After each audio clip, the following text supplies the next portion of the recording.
नमस्कार, आप देख रहे हैं न्यूज़ वन इंडिया और मैं हूं आपके साथ अर्चना गुप्ता। सीएम योगी आदित्यनाथ ने विधानसभा उपचुनाव की कमान खुद संभाल ली है। 10 सीटों के उपचुनाव के लिए 16 मंत्रियों को ये जिम्मेदारी दी गई है। सीएम योगी आदित्यनाथ की बैठक में सभी सहयोगी दलों के मंत्री मौजूद रहे। करहल विधानसभा सीट जिताने की जिम्मेदारी जयवीर सिंह को दी गई है। मिल्कीपुर की जिम्मेदारी सूर्य प्रताप शाही और मयंकेश्वर शरण सिंह को दी गई है। कटेहरी की जिम्मेदारी स्वतंत्र देव सिंह और आशीष पटेल को दी गई है। शीशा मऊ की जिम्मेदारी सुरेश कुमार खन्ना और संजय निषाद को दी गई है। मुझवा की जिम्मेदारी अनिल राजभर को दी गई है। गाजियाबाद सदर से सुनील शर्मा को जिम्मेदारी दी गई है। मीरपुर से अनिल कुमार और सोमेंद्र तोमर को जिम्मेदारी दी गई है। खैर सीट की लक्ष्मी नारायण चौधरी को ये जिम्मेदारी दी गई है। कुंदरको सीट को यानी कि कुंदरक सीट पर धर्मपाल सिंह और जेपीएस राठौर को इसकी जिम्मेदारी सौंपी गई है।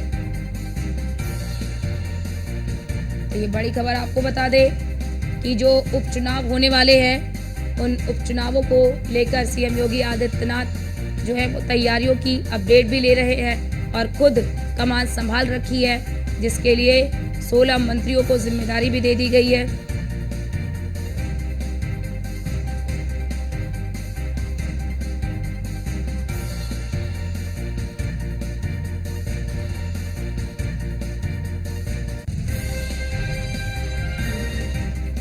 तो करहल विधानसभा सीट जिताने की जिम्मेदारी जयवीर सिंह को दी गई है, जो कि पर्यटन मंत्री हैं, और मिल्कीपुर की जिम्मेदारी सूर्य प्रताप शाही और मयंकेश्वर शरण सिंह को दी गई है।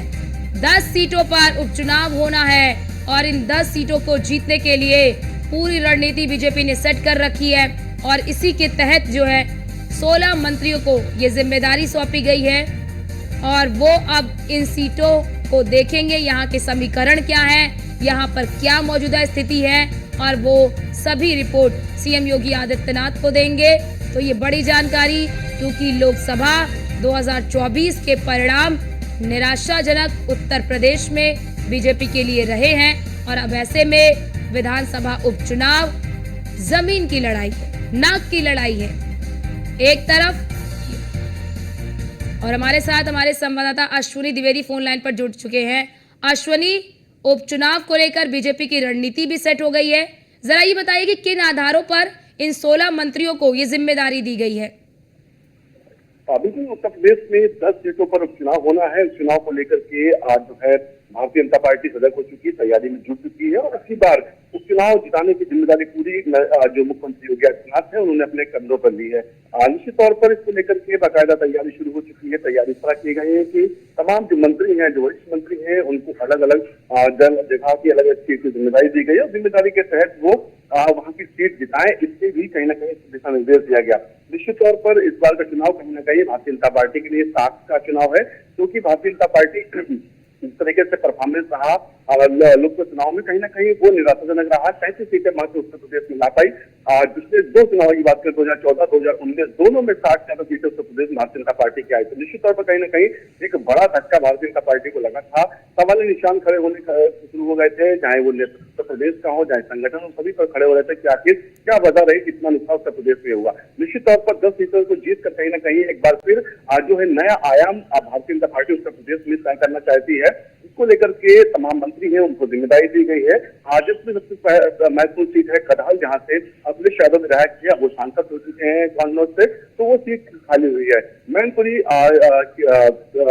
अंतर्गत सीट आती है ये, और इसको जिताने की जो जिम्मेदारी है वो जयवीर सिंह हैं, जो उत्तर प्रदेश के पर्यटन मंत्री हैं, उनको दी गई है। हालांकि जयवीर सिंह मैनपुर के लोकसभा चुनाव लड़े थे, वो खुद हार गए थे। ऐसे में कहीं ना कहीं चुनाव लड़े थे, वो खुद हार गए थे। ऐसे में कहीं ना कहीं कितना उनका नेतृत्व काम आएगा, वहां पर लोकल में कितना वो बेहतर कर पाएंगे, ये देखना होगा। इसके अलावा बात करें तो मिल्कीपुर सीट है जो है अयोध्या में आती है, जहां से अवधेश वर्मा जो है विधायक थे, अब वो सांसद अयोध्या से हो गए हैं, उसको जिताने की जिम्मेदारी जो है वो सूर्य प्रताप शाही को, जो उत्तर प्रदेश में कृषि मंत्री हैं, उनको दी है। साथ ही साथ मैंकेश्वरण सिंह है, जो उत्तर प्रदेश में स्वास्थ्य राज्य मंत्री हैं, उनके पास गई। साथ ही साथ बड़े कटेहरी की जिम्मेदारी स्वतंत्र देव सिंह और आशीष पटेल को दी गई। इसके अलावा बात करें शीशामऊ, जो कानपुर में विधानसभा आती है, उसको जिताने की जिम्मेदारी सुरेश खन्ना और संजय निषाद को दी गई है। साथ ही साथ बात करें फूलपुर विधानसभा सीट है, उसको यहाँ पर जो जिम्मेदारी दी गई है वो दयाशंकर सिंह और साथ ही साथ राकेश सचान को दी गई है। मझवा जो सीट है वहां से अनिल राजभर को जिम्मेदारी मिली है। इसके अलावा बात करें गाजियाबाद सदर के जिम्मेदार होंगे वो सुनील शर्मा है। इसके अलावा मीरपुर से अनिल कुमार और जितेंद्र सोमेन तोमर को जिम्मेदारी दी गई है। खैर सीट है लक्ष्मी नारायण चौधरी, यहाँ पर अपनी जिम्मेदारी निभाएंगे।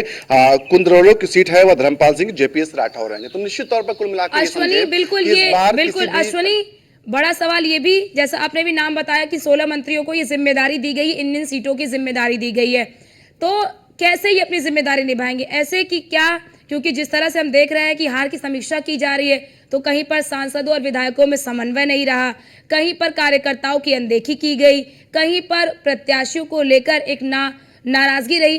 तो क्या ये देखेंगे कि वहां पर क्या स्थिति है, प्रत्याशी किसे उतारना चाहिए, किसे नहीं उतारना चाहिए, किस प्रत्याशी को लेकर क्या फीडबैक है, क्या कार्यकर्ता कह रहे हैं, क्या ये सभी रिपोर्ट पहले मुख्यमंत्री योगी आदित्यनाथ को भी दी जाएगी, उसके बाद फिर प्रत्याशियों का भी चयन होगा, इनके ही आधार पर जिन्हें नियुक्त किया गया है वही बताएंगे? बिल्कुल, प्रत्याशियों को चयन को लेकर के पूरी सजगता बरती जा रही है। एक एक जानकारी जुटाई जा रही है उनके बारे में। बाकायदा पहले 4 से 5 नामों का पैनल जो है वो जिले से मंगाया गया है, उसमें से एक नाम शॉर्टलिस्ट किया जाएगा।